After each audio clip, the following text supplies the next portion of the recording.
lately, hindi ako nagiging victim pa ng mga tech scams. Pero bago namin pinasa yung SIM Registration Act, nung panahon na yon talagang ang dami kong natatanggap na mga unwanted or unknown texts, no?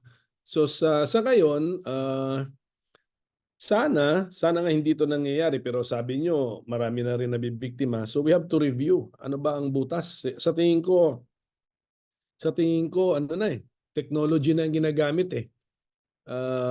Technology na ang ginagamit para ma-circumvent po yung batas natin. So ang ibig kong sabihin, kahit na registered na yung SIM card, nagagamit pa rin sa kalokohan, hindi natatakot yung nag-register because alam niya na pag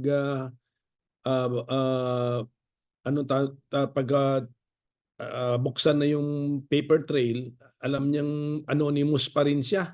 Kasi hindi siguro tunay na tao yung naka-register, hindi baliwala. May pangalan nga pero wala, it will not lead us to a real person. So we have to find out from the telcos kasi obligasyon ito ng telcos na kumusta ba yung mga registration system nila at saka registration mechanics nila.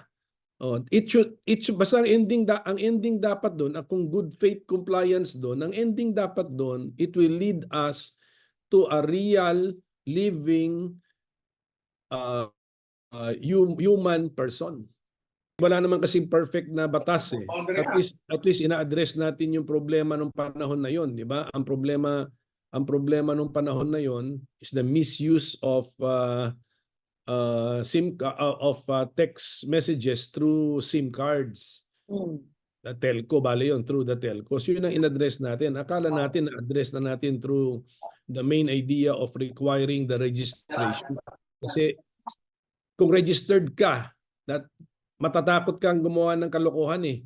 Kasi registered ka, kasi matitrace back sa'yo. So apparently, kung bumalik itong phenomenon na ito, nag-register nga pero hindi natatakot na malaman ng kanyang identity kasi baka hindi siya tunay na tao, hindi mo rin mahahanap. So yan ang dapat pilitin natin yung good faith compliance ng mga telcos dun sa requirement ng registration.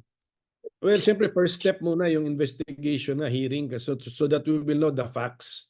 Malaman natin yung facts. Ano ba to sasabihin? Tapos hingi tayo ng explanation sa telco. Baka sabihin naman ng telco hindi mga tunay na tao naman yan ang makaregister lamang. Tapos ang next tanong natin tunay na tao nga ang nakaregister pero siya meron kayang ibang taong nakagamit. Yung mga ganong tanong. So we really need to have a hearing or investigation. And then saka natin malalaman meron bang una sa lahat may kakulangan ba sa wording ng law? Pangalawa, meron bang loophole na nandun sa law kasi hindi namin na-imagine, pwede kasi sa panahon ngayon lalo na kung yung batas ay involve ang technology, di ba?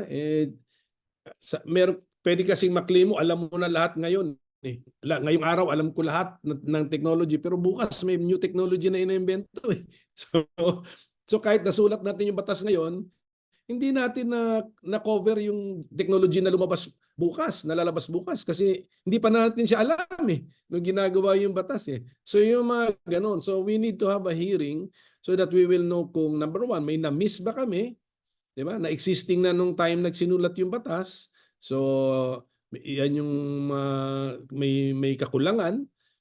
Yung may words ba kami ron na hindi klaro na ginamit. And then number 3, may bago bang technology na kailangan na natin isama na yun na hindi natin alam nung sinusulat yung batas. So ganun.